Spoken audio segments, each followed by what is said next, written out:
Meio-dia, esta é uma imagem ao vivo da região central de Belo Horizonte. A temperatura na cidade é de 23 graus. Boa tarde, hoje é sábado, 30 de julho. Também vamos falar de economia, a alta no preço dos aluguéis e o que fazer para negociar com o dono do imóvel. Quem paga aluguel fica sempre em alerta e aos índices de reajuste, né? O IGPM, índice também usado para reajustar a maioria dos contratos imobiliários, já está com um acumulado até julho de 6,09%. E para quem mora de aluguel, uma forma de baratear o custo é dividir a moradia. A vizinhança é mais agitada, mas a opção por um apartamento no centro de Belo Horizonte fez a maior diferença na vida de Gustavo. Ele fala que está sobrando mais tempo e mais dinheiro no bolso. Quando eu morava distante, eu tinha um custo de aluguel, tinha um custo de luz, tinha custo com transporte e ainda tinha o tempo que equivalia 1h30 para mim estar chegando no trabalho. Quando eu fiz essa mudança para uma região mais central, mais próxima do trabalho, eu tive um aluguel mais alto, mas eu ganhei mais tempo, ganhei mais qualidade de vida, reduzi custos. Outra coisa que ajuda o Gustavo a controlar o orçamento é dividir a principal despesa, o aluguel, com outras pessoas. O apartamento tem 4 quartos e em cada um deles tem um morador. Isso tem se mostrado muito útil para enfrentar os momentos de renovação de contrato. O índice que geralmente baliza o reajuste do valor dos aluguéis, o IGPM, apresentou queda no último mês, mas no acumulado do ano ainda está puxado, quase na casa dos 12%.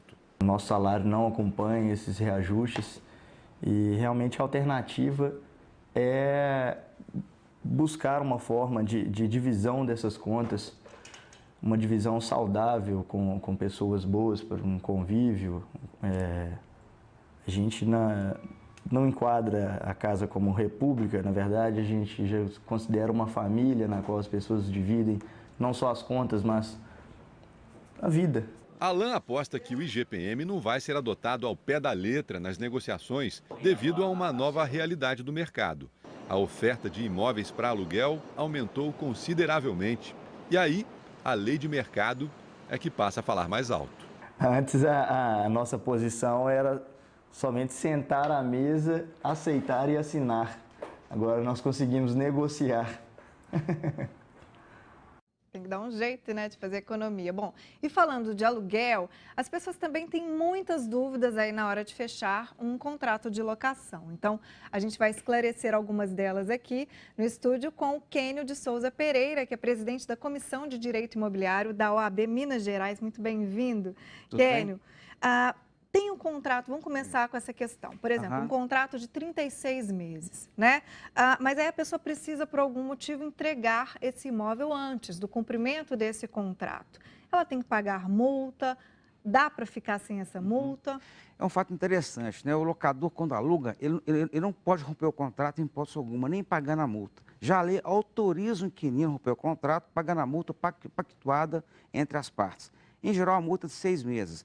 Só que essa multa ela é reduzida proporcionalmente ao cumprimento parcial do contrato. Então, quanto mais a pessoa cumpre o contrato, menor o percentual da multa. Então, seria aí o valor de 6 meses 6 de meses, aluguel? em geral, esse valor ele é né? fixado em contrato. Né? Pode Sim. ser 3 meses, 8 meses, o que for. Mas, em geral, 6 meses, só que essa multa vai sendo reduzida de acordo com o cumprimento do contrato. Se o contrato é de 36 meses, cumpriu 24 meses, vai pagar 1/3 da multa apenas. Entendi.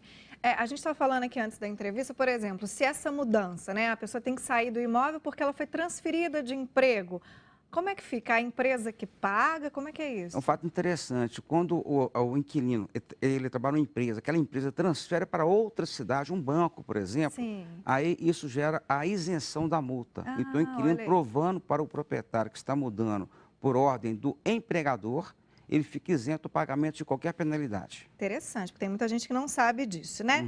Outra questão, por exemplo, vai entregar o apartamento também. Tem que pintar, tem que reformar, tem que fazer o quê?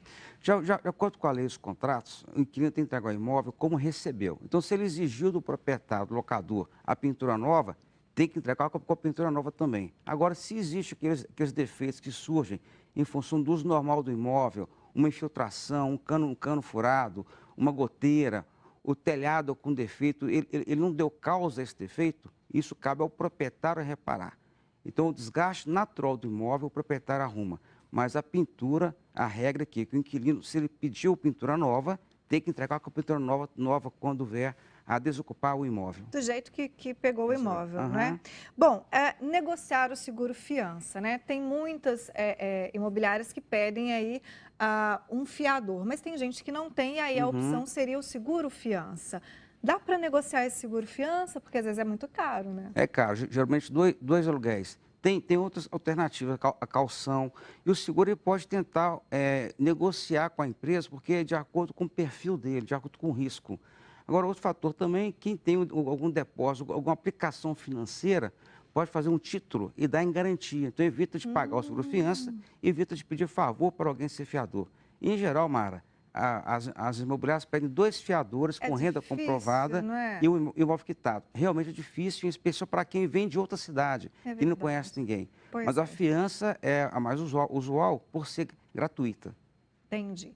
Agora, a questão dos índices de reajuste, assim, a livre escolha desses índices de reajuste? É livre. Pode ser reajustado como o proprietário quiser? Como é que fica isso? De acordo com a lei, né, pode ser colocado no contrato qualquer índice de reajuste, IGP, GPM, NPC, o que for.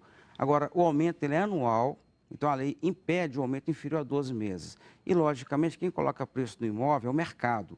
Então, o índice hoje, aí, o GPM está quase 12%, está muito puxado, né? O IPCA está 8%. Então, de acordo com os índices que vai ser aplicado o aumento do aluguel. Mas um ponto básico, quem coloca preço no imóvel não é inquilino, não é locador, e sim o mercado. Então, nada melhor do que negociar de acordo com o preço de mercado. Principalmente em tempos de crise. Muito obrigada pela entrevista. Ótima tarde. Obrigado.